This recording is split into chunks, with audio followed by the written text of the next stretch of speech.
Hi, my name is Vanessa Lech. Today's video is going to be about congressional complaints and how I filed one, and congressional complaints in the U.S. Department of Veterans Affairs and employees and military veterans that have to file congressional complaints. So I have a whole playlist dedicated to the U.S. Department of Veterans Affairs and that whole saga that has become so much of my life through the many, many years I've dealt with this organization. It's become the bane of my existence since I got out of the military, exited the military, and just my complete nemesis. And it's literally one problem after another. And I'm optimistic. I've tried through the years to be an optimistic, really hopeful person, definitely goal oriented, that's for sure. But I just have come, unfortunately, to the conclusion over the last number of years that there's nothing really to be optimistic about with the U.S. Department of Veterans Affairs. And this whole video series is really going to illustrate why and what needs to be done to change it. No veteran was just a little bit about me. Is just that you can watch my other videos to learn more. Subscribe to YouTube channel. I have a podcast. It is distributed every single place podcast possibly be found in America to listen to. So just watch that. But no one should have to file a congressional complaint or inquiry of any kind in order to communicate or to work for or to deal with the U.S. Department of Veterans Affairs. But unfortunately, people do all the time. It's so bad, in fact, that when I worked at the VA, I recall at the first place I interned at, they actually had an entire office and a person paid whose full-time job it was to deal with congressional inquiries and congressional complaints against the U.S. Department of Veterans Affairs from various people, to include but not limited to veterans, military veterans that were upset about, you freaking name it. And so I don't know what the nature of all those complaints were, obviously, but in my experience from me personally, professionally, when I worked at the U.S. Department of Veterans Affairs many years ago, I quit in the winter of 2015 due to whistleblower retaliation that was unending and relentless and turned my life upside down, literally. And that was its intended effect. And it was very successful in doing it. And that's what they do to people that are honest, that work inside the organization, that report issues. I went public with those issues several years ago to the media. I wish I would have said yes to every reporter that wanted to work with me, but it was just a lot. And I just wanted to get away from the drama. And so I did. I quit the job and I just got the heck out of there. And then I use the legal process, which I'm going to speak a lot about in other videos / podcasts, in order to try to forward that. I didn't have a JD degree, which is a law degree. I still don't, but I want to get one. And, that's a whole saga in and of itself. Had I had one, things would have turned out better and differently, because I would have taken it to open public court for all of the world to see the truth. And it would have all been public. But instead, I did the route of the Equal Employment Opportunity Commission and the Merit System Protection Board and Office Special Counsel, and all that just proved to be a massive waste of time. I mean, documents came out of some of it. Some of it, 2 of the 3 things, which, exposed even more of the truth that I already knew. But the reality is, when I worked there, I did file a congressional complaint, and it did reveal information confirming, different allegations I had made, and confirmed that they had been substantiated in part. And I still have that documentation. I have a box full of documents and a hard drive full of documents as well. And so,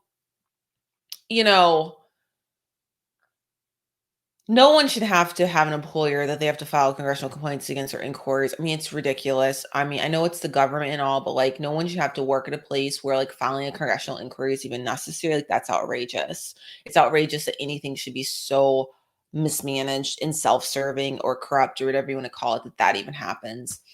My experience with this organization is that there's a lot of cruelty towards military veterans and the people who are trying to serve them. That's been my direct experience. And I've been experiencing this for years and years and years now. And it's a really bad organization. And I wish I could say better of the U.S. Department of Veterans Affairs, but I can't. And there are good people that work there, mostly in subordinate positions, is the conclusion I've come to. And there's a lot of turnover in those positions because of the way people are being treated throughout the organization. My experience was not an isolated incident. I unfortunately saw in the news during my employment towards the end, when I knew I wasn't going to be staying with the organization, that my story was widespread and it was really commonplace, and it was just ubiquitous. It was everywhere. It was all over. It wasn't one facility. It wasn't one region. It was all over. So it's not an uncommon story. And so now, as a military veteran, oh, and cruel, by the way, I was threatened with this sanction for using that word. I think I put that I'm pretty sure I did an illegal filing, and I was threatened with a sanction from the administrative judge for saying that. I was cautioned from using words like that again. I was cautioned, because let's all be cautious of calling out the U.S. Department of Veterans Affairs for being corrupt or for being cruel, okay, or inhumane towards people. This is an organization that has succeeded in destroying people's lives, turning people's lives upside down, and getting away with it. Both military veterans and the people who support them that work there, that try to do their jobs every day, okay? That's the truth about the U.S. Department of Veterans Affairs. And it's about damn time we start acknowledging it. Now, the news media has done a fantastic job, some of them, of portraying this through the years, but there's not enough people out there with voices willing to be heard. And places like the Equal Opportunity Commission, and thanks to Congress's inaction, the Merit System Protection Board, and they're just burying these complaints, okay? They're burying them. That's what's happening. My complaint, I initially filed with the Office of Resolution Management. Actually, I'm going to type up a banner right now to go ahead and spell that out, because all these acronyms are so freaking complicated. Office of Resolution Management belongs to the U.S. Department of Veterans Affairs. They belong exclusively to the U.S. Department of Veterans Affairs, to the best of my knowledge and understanding, unless something has changed, not to other federal agencies. Thank you, Jesus, because other federal agencies do not need to be plagued with the Office of Resolution Management, ORM. The process when I worked there, and I doubt it's much different, but when I worked there, the process was that you were supposed to file a complaint of the activity that was going on, whatever it was that fell underneath, like civil rights law, basically, which can cover many things, okay? And then it was supposed to be investigated, and this was supposed to be an independent entity, and that is totally false. That's total BS, okay? And they're supposed to come in and do an independent, objective investigation to not to determine, but to elicit information and facts that would determine ultimately whether or not illegal behavior had occurred that violated the civil rights laws, okay? Well, that was not my experience, all right? So I filed a complaint. I can't remember, it's been so long ago, but it was early on in the employment, because so much stuff was going on. It wasn't until right before I quit my job, like I was literally out of the department that I'd been working in and detailed off to Never Never Land because the retaliation was so severe. It was just so wild, the whole situation. And that's when they finally showed up all these months later to investigate. And let me tell you, that investigation was not investigation. It was a freaking cover up, because that's what they do. The Office of Resolution Management, in my direct experience, and yes, I still have the 1,088 page report, which is mostly filled with the policy statements of the U.S. Department of Veterans Affairs, where they paper the whole wall saying, we don't do bad things. We don't engage in illegal behavior. But they do. Trust me. Okay. Been there, dealt with that. And then they didn't even interview all of the people, the witnesses that they should have interviewed. Okay. I brought this up to the judge during my pre-hearing conference, by the way, which of course isn't recorded, because in my opinion, the EEOC doesn't want you to know what's happening in these conferences, these pre-hearing conferences or other meetings, okay? They don't. That's why there's no court reporter. And then the order that is generated from those conferences, pre-hearing conference I was in, don't accurately reflect 100% of what actually occurred. There's actually people have had full-on like meltdowns over the EEOC about this type of stuff, and then the judge, in some cases end up like sanctioning them, or like taking like dismissing their case. Well, I saved everyone the trouble. I dismissed my own case right before the hearing. So I was just like, you know what? I'm not going to show up to a hearing where I'm not even going to be heard. Like, what's the point? I mean, literally, what is the point? The whole system is rigged.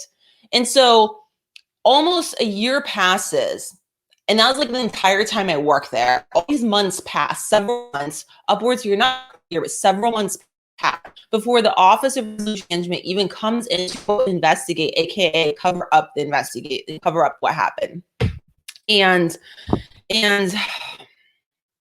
I was literally questioned, and I would call it an interrogation because that's exactly what I perceive it as being, for almost 8 hours about what I reported and what happened. And one day, straight through, no lunch break. I got bathroom breaks, so I did get those, and I drank some water. And then I was also at this facility at the U.S. Department of Veterans Affairs asked another hour worth of questions prior to that about what happened and what I reported. So now we're up to almost 9 hours of questioning. The Equal Employment Opportunity Commission administrative judge, like by the time I got to the hearing, which was, okay, so in 2014, I started working there. In 2015 winter, I quit the U.S. Department of Veterans Affairs facility. It wasn't until 2021. That's right. You heard that right. I quit my job in the winter of 2015 at the U.S. Department of Veterans Affairs. And then in 2021, they were going to have a hearing at the Equal Employment Opportunity Commission about that. Does that make sense? No, it doesn't. I actually talked to a lawyer recently this year, I think it was. Yeah, it was this year, who was telling me, I talked to several lawyers who told me that their cases at the EEOC, Equal Employment Opportunity Commission, I'll go ahead and put that up real quick because I know it's probably like amount really just quite a lot, that their cases were taking an average of 5 to 7 years to resolve. And many of those cases were losing because civil rights cases in general are very hard cases to win with regard to American workers trying to protect their civil rights in America's workplaces. That is the reality of it. And I'm doing a whole series right now on this topic called Did You Know? It was filmed with my phone camera, video camera, many months ago. And I was waiting until after the hearing to release information, the hearing that I would never end up even going to. Anyways, so 2021 happens, and the case becomes alive in late 2020. I was on a hamster legal wheel doing all this legal work myself. It was just, anyways. And so then after I dismissed my own case, I filed a motion to dismiss my own case. By the way, the only motion, to the best of my recollection, that was actually approved by the administrative judge this time, because I had 3 judges, because they rotate judges, I learned, the EEOC, like musical freaking chairs, okay? So my 3rd judge, that judge, to the best of my recollection, unless I'm missing something, which it was such a paperwork fiasco, who knows, but to the best of my recollection, did not approve any of my motions at all, except for the one to dismiss my own case. I mean, like, what does that tell you? And then I got this email from the judge, who typically doesn't like email. I mean, I got tons of auto messages about that, or whatever, emails about that from this judge, said that, okay, I already didn't want to have to be questioned again about this during the hearing. I wanted to use the 2 days that we were supposed to have, business days, and those hours, to go ahead and like question the people involved, which were a lot of people. And so no, like my witnesses weren't allowed to testify. The key witnesses, a good number of them, the managers were, one of the witnesses was so scared, they sent an email trying to get out of testifying. The office's general counsel had to, tell them, I saw the email, CC'd on it, that, they were legally obligated to testify even if they didn't want to in EEOC proceedings as a federal employee, which is true. And, I got this email though from the judge saying the timetable, because I will be fair and I will say to the Office of General Counsel's credit for OGC, which is legal arm of the VA, they were like, yeah, they submitted a document and it was a timetable that we were supposed to agree on. And it was just basically saying a lot of things. It was saying that we basically don't agree, on this. And, she doesn't want to, she thinks that testifying for this long is excessive. And, this is what we want. And that was fair because that was representative of the truth of, we disagreed. Okay. Anyways. And so the judge comes back, and this is just like what was happening the whole time. Like there was, in my opinion, there's judicial bias. And I think that when you're pro se representing yourself, which is what that is, pro se representing yourself, there's going to be a lot of bias. Courtroom 5, which is a legal software that I utilized during this time period, actually talked about judicial bias, which I didn't watch their training on that, but judicial bias against, pro se litigants, and it was covered in their podcast as well. And I'll link to the Courtroom 5 in the description below this video, so you guys can check that out. But, I was going to just talk about congressional complaints, but obviously this is something that's really on my mind because, I went through over 5 years, maybe 6 years of hell. And it was just, there was no justice, and it felt like this cruel joke, and everyone was in on it but me, the cruel joke. And so the day that I dismissed my case, I got an email from the judge who hadn't seen the motion that I'd filed to dismiss my own case. And it said on the timetable that it had been increased the number of hours this was testified. So I was expected to testify for 3 hours. 3 hours. I was expected to testify for 3 hours about what happened after I'd already testified for upwards of 9 hours, almost 9 hours, not quite, but almost 9 hours combined total. On the record, almost 8 of those hours were transcribed. There was transcripts, and they were all accurate because I read every single page and I submitted corrections every single page, and there were a lot of pages. And I was expected to go through 3 more hours of testifying.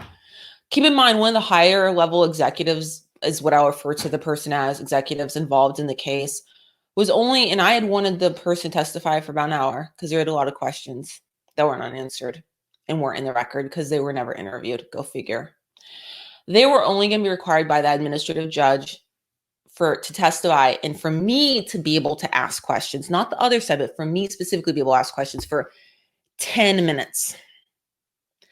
10 minutes. That's not what justice or accountability looks like. But that is the U.S. Department of Veterans Affairs and their enablers. According to Management Directive 110, which I refer to as the Equal Employment Opportunity Commission Bible, it says many things, but it makes it very clear that the EEOC's mission is supposed to be to eradicate discrimination in the federal workplace, okay? Eradicate discrimination in the workplace. And I was on the federal track of the EEOC is what I'll call it. And it's been referred to like that in public, as well by others, like lawyers. And, I'm not a lawyer, don't have a law degree, don't have a law background, not a licensed lawyer, I'm not a lawyer at all. This is not legal advice, okay? With that said, I firmly believe that the EEOC is a taxpayer-funded sham, and they're not the only ones. I don't think this is any better. Okay, all these things I'm flashing by. I don't think it's any better. The only entity that seems to be getting shit done is this Veterans Affairs Office of Inspector General. They're constantly in the news, and I don't think it's propaganda either, because they've actually made some serious headway. The Office of Inspector General, which belongs to the Veterans Affairs, they have their own. They're the only ones that are making headway. So the U.S. Department of Veterans Affairs Office of Inspector General seems to be really on it, which is kind of crazy, how on it they are. But even if they worked 24 hours a day, 7 days a week, I still don't think they'd be able to cover up, get all the corruption taken care of. You know what I'm saying? All the mismanagement and everything, all these facilities nationwide. And, that executive I mentioned was going to have to testify 20 minutes. 10 minutes was going to be given to opposing counsel, which was these people that I'm flashing on the screen, U.S. Department of Veterans Affairs Office General Counsel, OGC, their legal arm. And I was only going to get 10 minutes. And that's just not right or fair. And, there's so many people I wanted to have testify that weren't allowed to testify. And I'm going to get to that in different videos. I wasn't planning to spend this much time on these videos.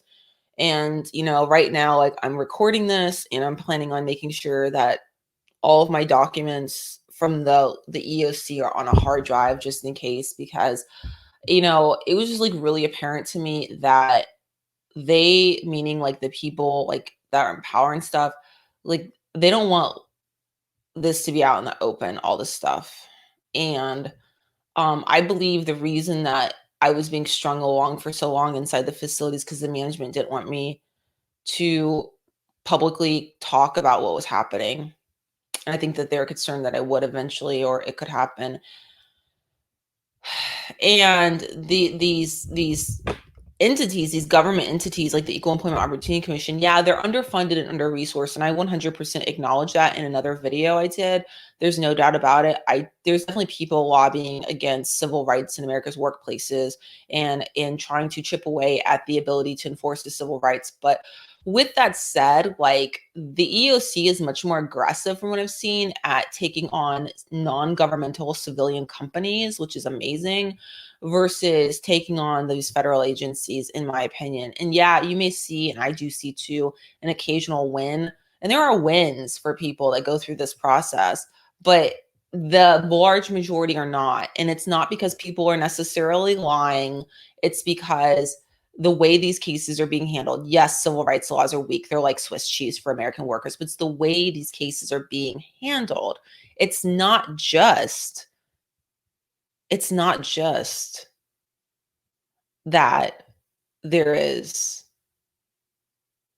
lying people. And I saw an article written about that, and it was just horrifying. It's like, people aren't just making this up. Like, that's not what this is. I mean, do you have the outliers? Sure, but that's not the large majority, I don't believe.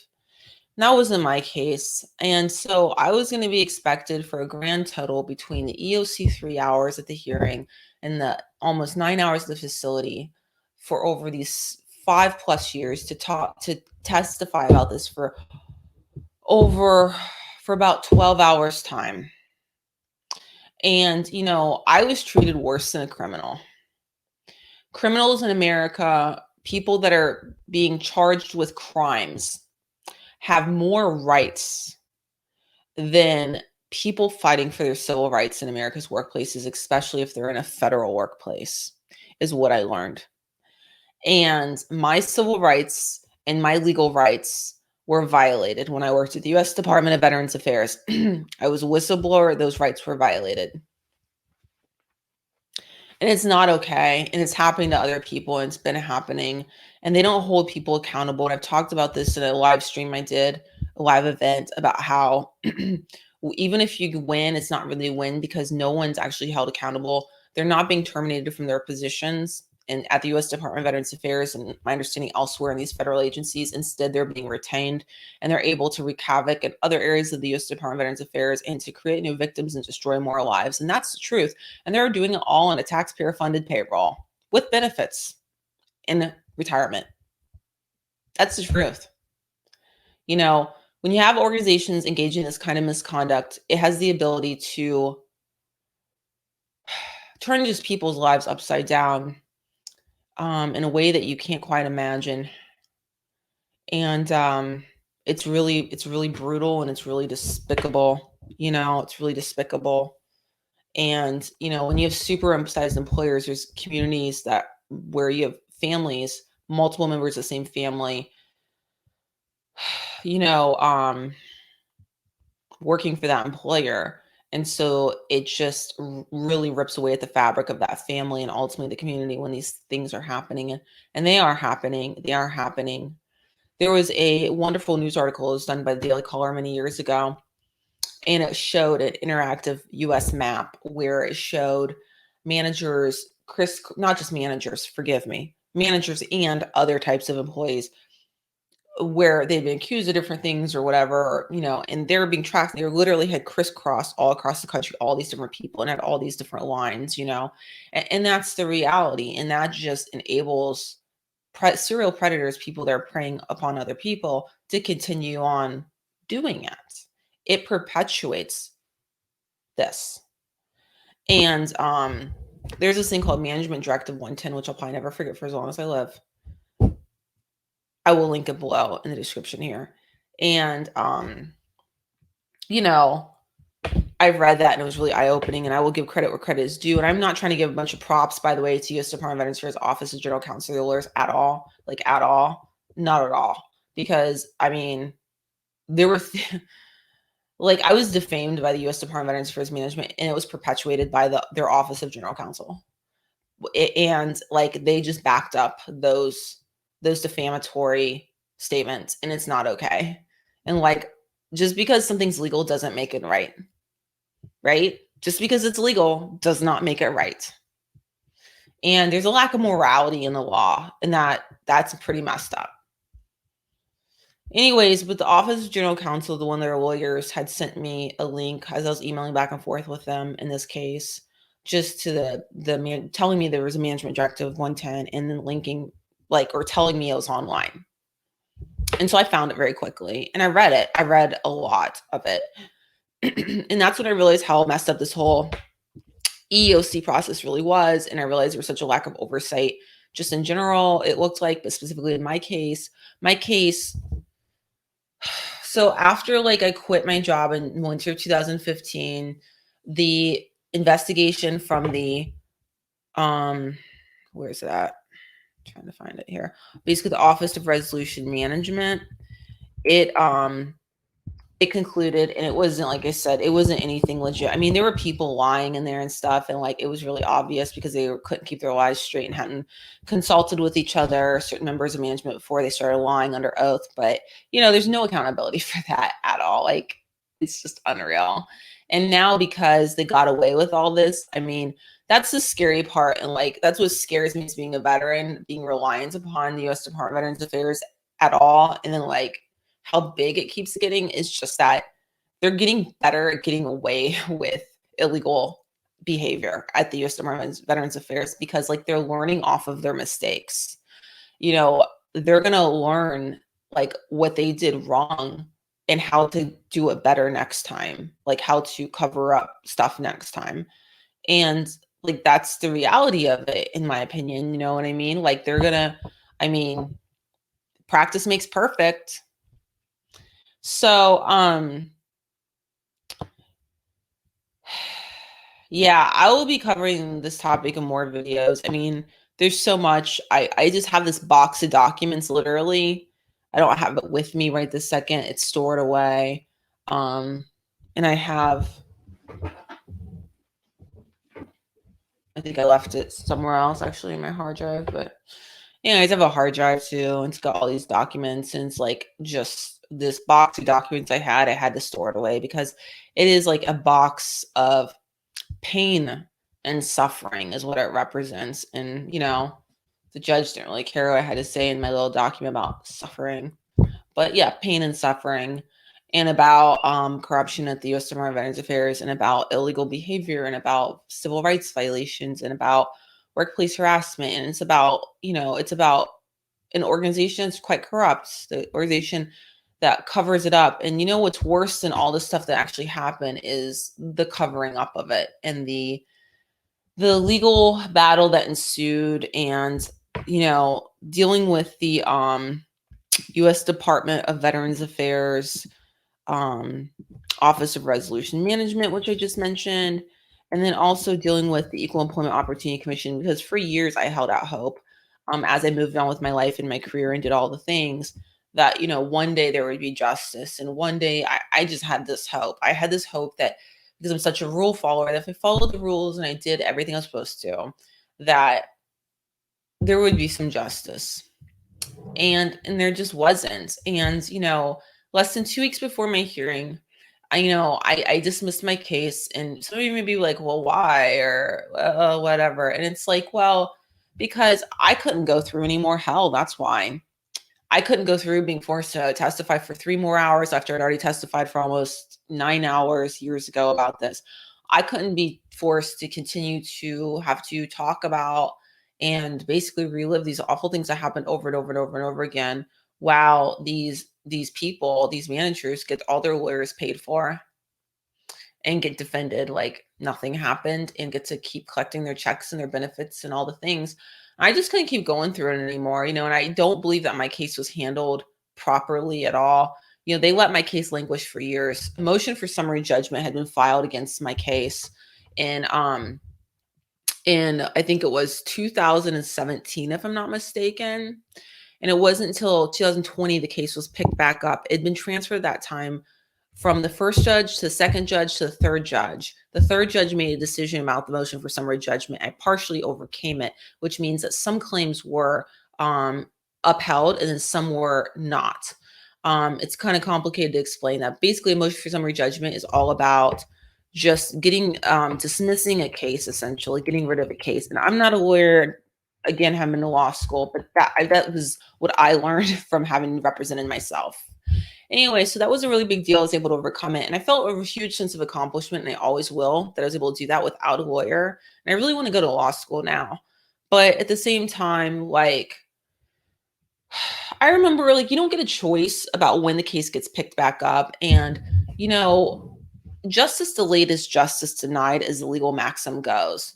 Justice delayed is justice denied, as the legal maxim goes. And what I mean by that is basically when a case like mine is basically allowed to languish for years and ignored for years and allowed to drag on and not promptly investigated and not, quite frankly, not even taken seriously. Let's be real here. You know, it denies justice. And so it's like, what? I go into this hearing, I relive these awful things I went through at the U.S. Department of Veterans Affairs. I'm defamed horribly, I'm sure. I'm sure I've been defamed horribly, even though I had an impeccable employment record and all these, you know, I had outstanding performance evaluations. It doesn't matter. You know, it's amazing I was able to survive the retaliation and get through that. But it doesn't matter. It's like all that matters is I opened my mouth and told the truth, and VA management couldn't stand it. You know, this organization's management, Veterans Affairs Management, could not stand that I told the truth. And this is why there's a culture of fear inside of this organization, and people are so freaked out about telling the freaking truth. You know, there was an internal investigation, one of many that was done, but this one was a very honest one by like one of the only honest VA good managers out there, I suspect. I mean, it's amazing this person told the truth, given the fact that they pretty much took their whole life in their hands when they did that. And they did an honest investigation, which I'm not even getting into what prompted that. And they came out, and part of this, the information that they typed up, which I still have a copy of, by the way, is that they found that, you know, basically people were afraid of retaliation and afraid to speak up because of that in when they were trying to investigate and ask questions. And they suggested immediate intervention basically in that department because of it, and because they noticed there was a significant turnover. People were quitting their jobs. So anyways, yeah. Anyways, so all that, let's just go ahead and move on. I really got talking about that stuff, and I will again in the future. It's just, I'm going to one of these days read at least a part of my opening statement that I would have read at my hearing that I never chose to go to. Because I do, it needs to be out there. People need to know. The EEOC proceedings are very secretive, like it's very private, and filth breeds in darkness is my view. The victims need privacy. They do. These people that are going into the EEOC, many of them have been horribly victimized inside of the federal agency workplaces, some of them, and they really need to be victim advocates, and there really need to be victim rights, and there needs to be compassion for these victims / survivors of these workplace incidences that have occurred that have led them to try to take their cases to the EEOC federal track. And I don't believe that the Equal Employment Opportunity Commission should be allowed to continue to operate on the federal track in the way that it currently is. I think that everything needs to be revamped. And it's a very polarized, political, divisive, partisan, in my opinion, agency, despite the fact that I don't think it's supposed to be. It's supposed to be like objective.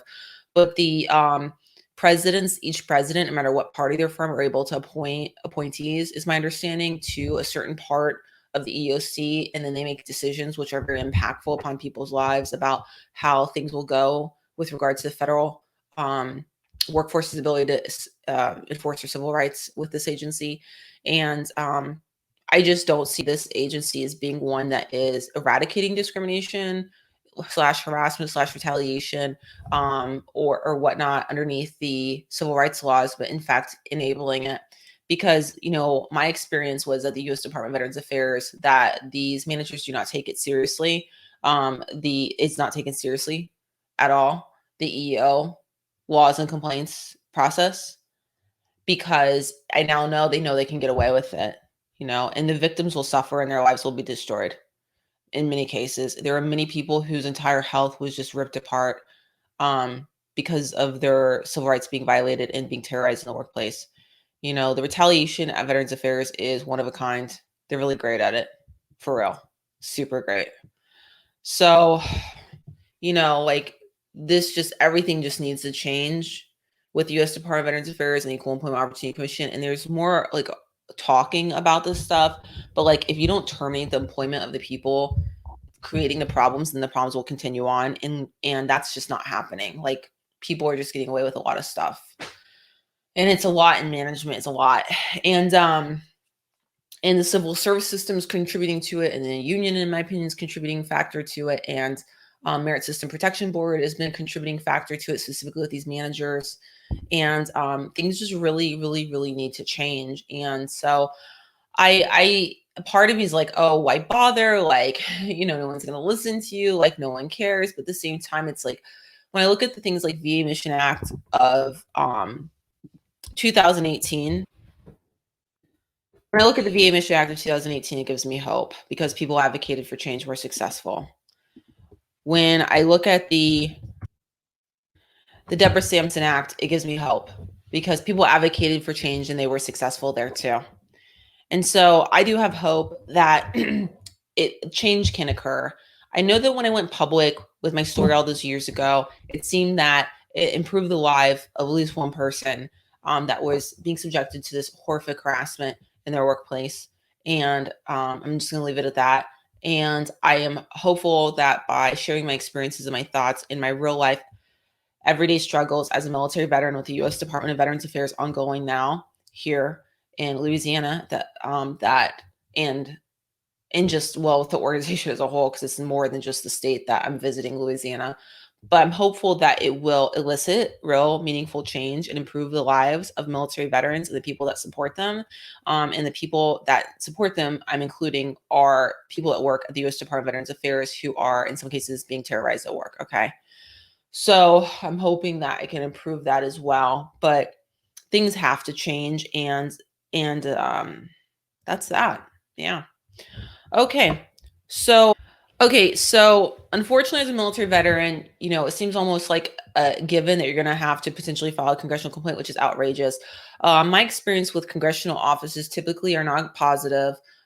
Most of these congressional offices are either busy dodging their constituents, or they're busy maybe being flooded by their constituents' concerns that have elected them into office. I've encountered both kinds of offices, and there's a lack of just follow up and follow through.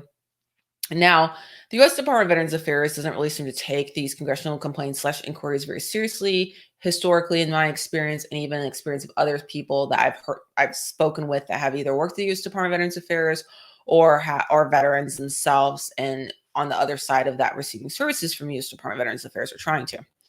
Anyways, and so this is U.S. Congressman Mike Johnson. This is his office's privacy release. Let's see what they call it. Privacy. It's probably basically privacy release form. And it's because of the Privacy Act of 1974. It's stated here what that says and what that is, blah, blah, blah, whatever. Anyways, but this is a typical Privacy Act form that you're going to see when you file a congressional complaint / inquiry about anything, essentially. And so, this is the basic information. It's going to have like demographic information here, name, date of birth, your location, how they can get a hold of you. They're going to ask, like, what do you need, basically? What is your desired outcome, signed date? Well, with me, I always need additional paperwork for the U.S. Department of Veterans Affairs. This little form will not be sufficient. Those few lines, no, not so much. So anyway, so as I covered in another video, which I will go ahead and link above my head, and there was another congressional complaint I had to file because the VA would not communicate with me and read my letter, okay, and file it away appropriately. You can just check out the video about that. So now I've decided I'm going to have to file my second congressional complaint / inquiry. And I don't think, quite frankly, the U.S. Department of Veterans Affairs will even take it seriously, because why would they? I mean, they can operate with impunity. The U.S. Department of Veterans Affairs, in my experience. It's like, why would they be concerned? Why would they care? It doesn't matter.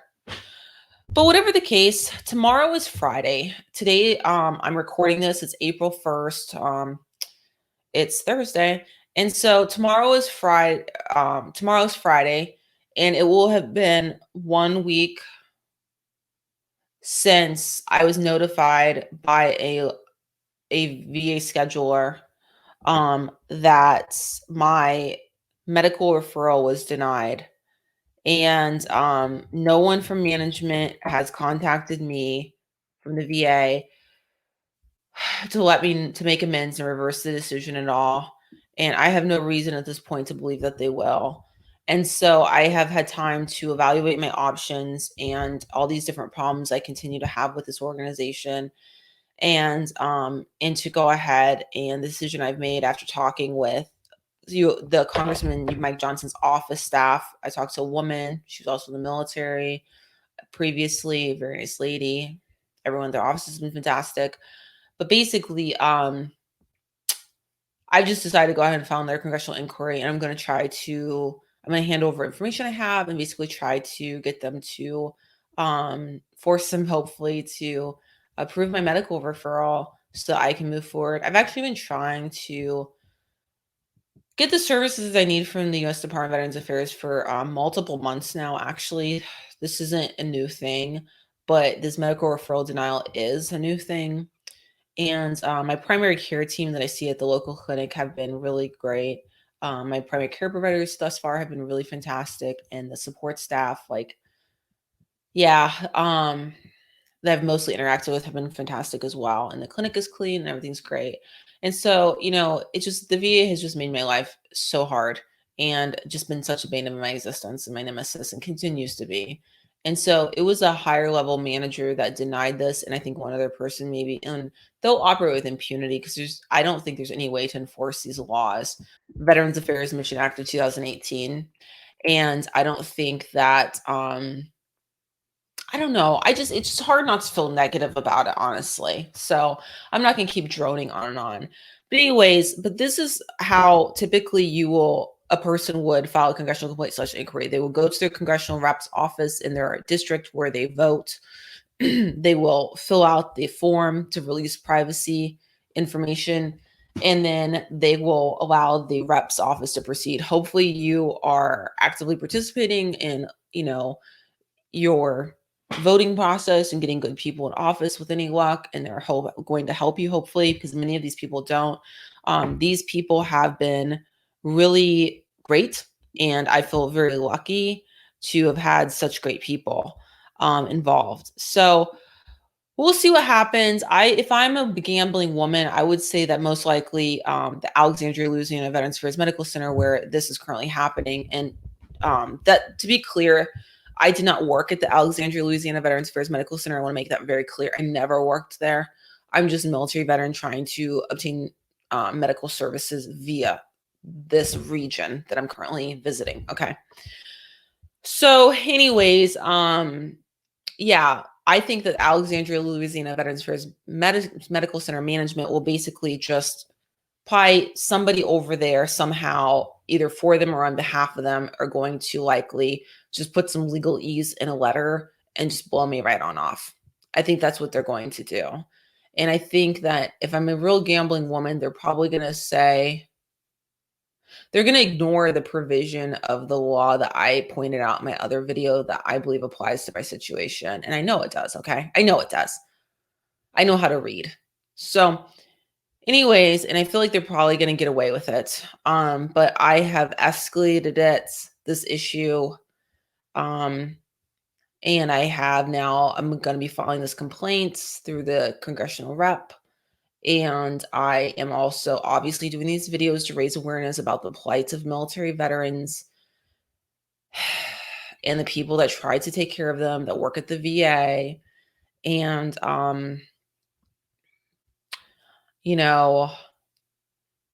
I think I have maybe one other option of how to enforce my legal rights here and get my medical needs met through the medical referral I was seeking, but I don't know. So we'll see. I'm going to just keep trying to figure this out. I wish there were more channels, honestly, being done by military veterans like myself, just showing the reality of their daily life and struggles with dealing with the DMVA and other issues maybe that they're experiencing, and how did they hack it? How did they figure it out? And what did they do?